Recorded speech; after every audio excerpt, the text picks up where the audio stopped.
Okay, नमस्कार बच्चों। तो आज मैं आपके सामने एक नया टॉपिक लेके आया हूँ और उस टॉपिक का नाम है प्रॉपर्टीज ऑफ मैटर। और वो टॉपिक जो है वो चैप्टर का नाम है इलेक्ट्रोस्टैट्स एंड फ्रॉम क्लास 12।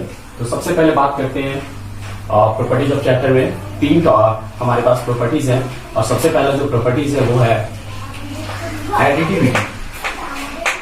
इधर से देख लो, additivity of charges. Second one is quantization of charges. And the third one is conservation of charge.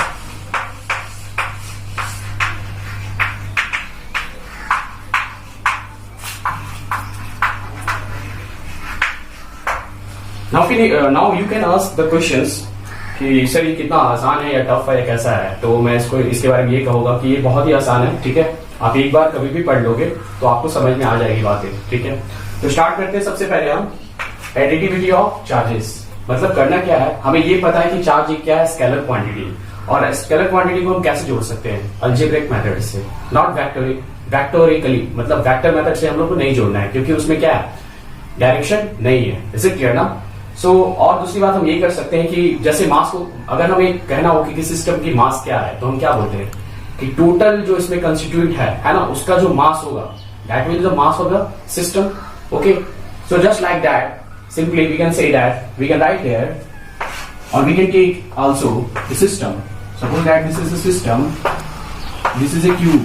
Okay, so there is charge q1, q2, q3 dot n charges. So if I say capital Q is the total charge of the system of the cube, then what will the value of Q? बहुत आसान है बच्चों, Q1 plus Q2 plus Q3 dot we can write down, we can add, ठीक है, it like algebraic method.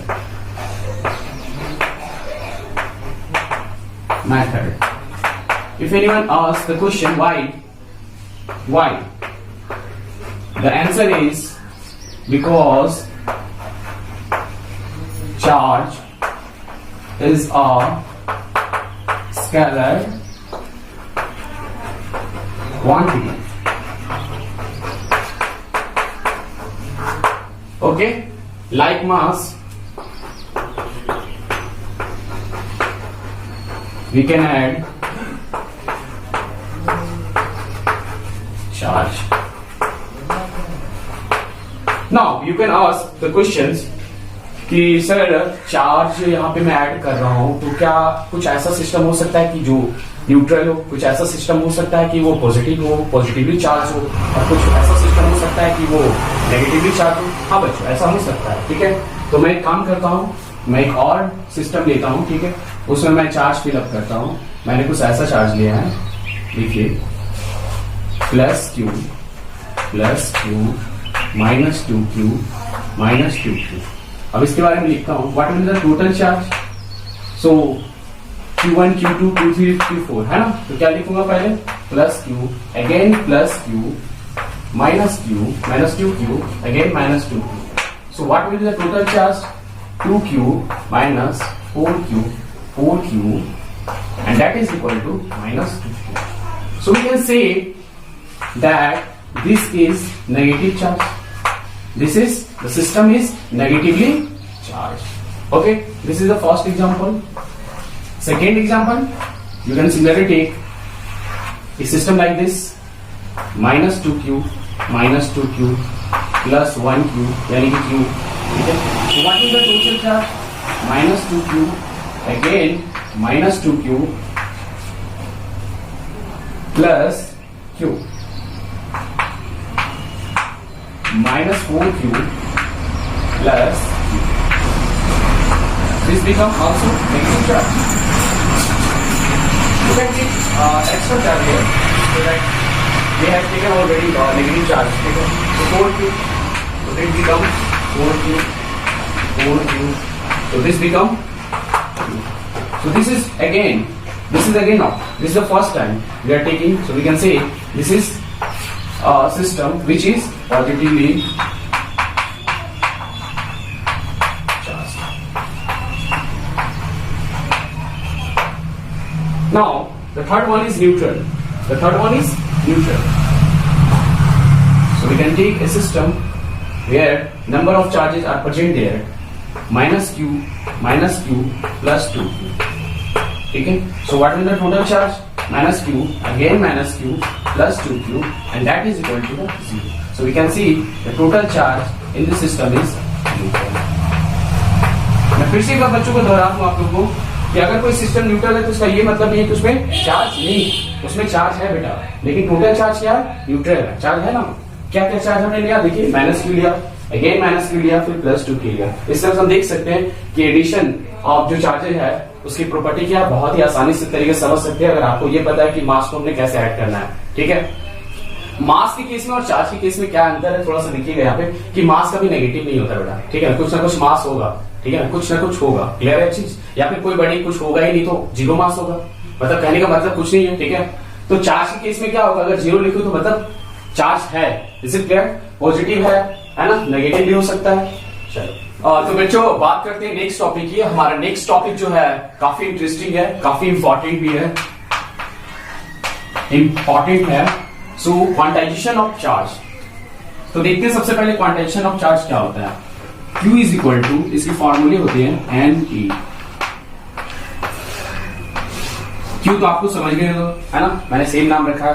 Q मतलब total charge, है ना, of a system, total charge of a system.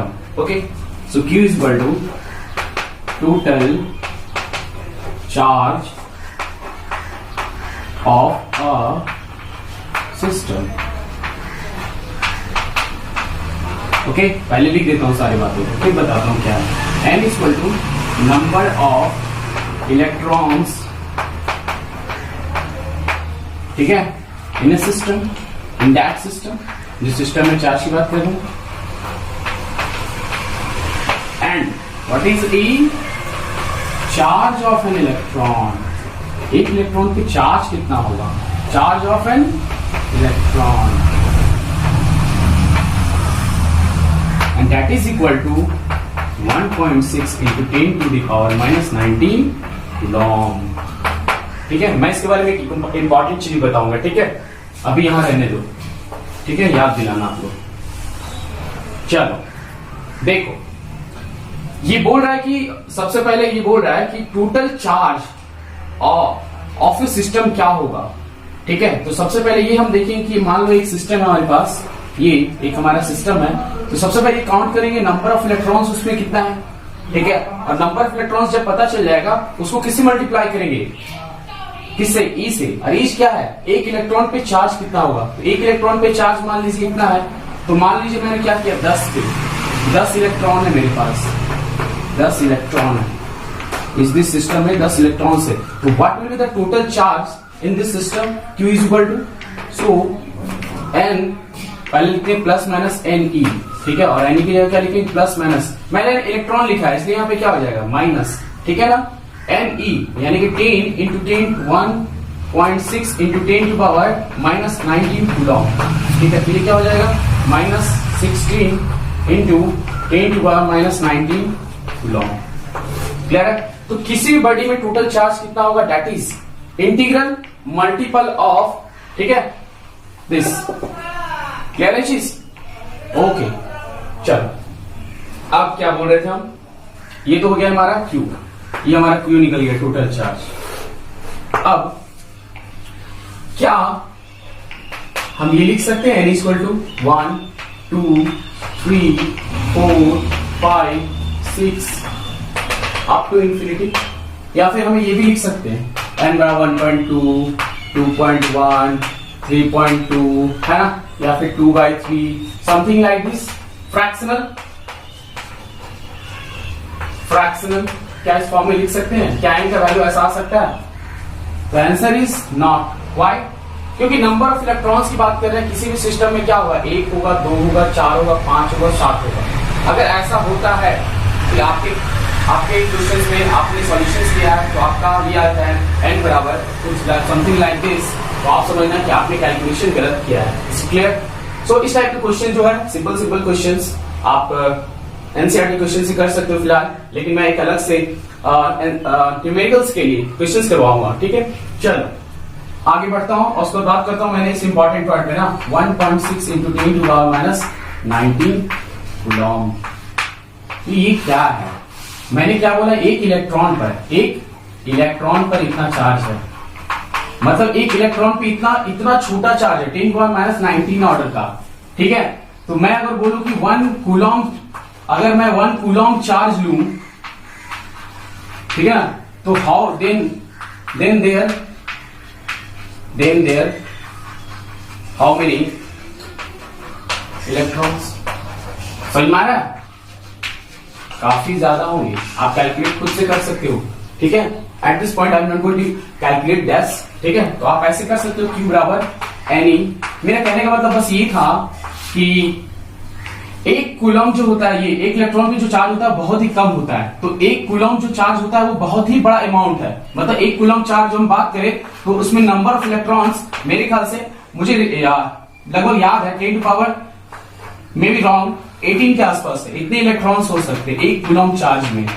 So always देखना, आप जब भी कैलकुलेशंस करोगे ना, आगे जब भी हम भी पढ़ाई करेंगे ना, तो हम ऐसे पढ़ाई करेंगे 1 माइक्रो कूलम, क्योंकि कूलम बहुत बड़ा है तो उसको क्या करना पड़ेगा, छोटा लेते 1 माइक्रो कूलम, 1 नैनो कूलम, इस तरह लेके हम लोग चलेंगे।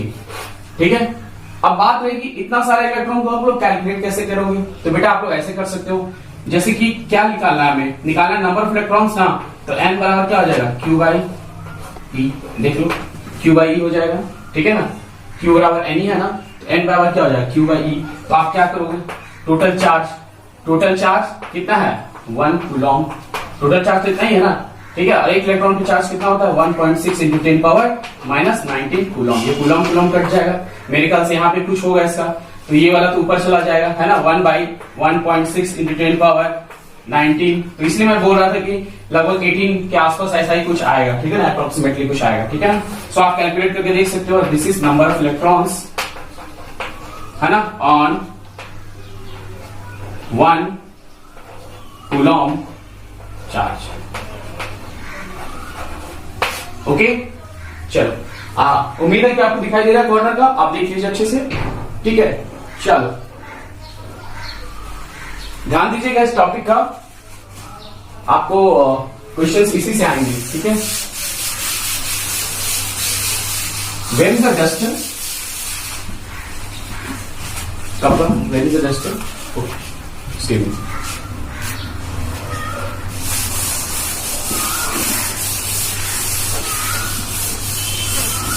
नेक्स्ट टॉपिक क्या है बच्चों, conservation of charge, conservation of charges, है ना, उसके बारे में बात करते हैं। वो क्या है, नाम से पता चल ही गया होगा।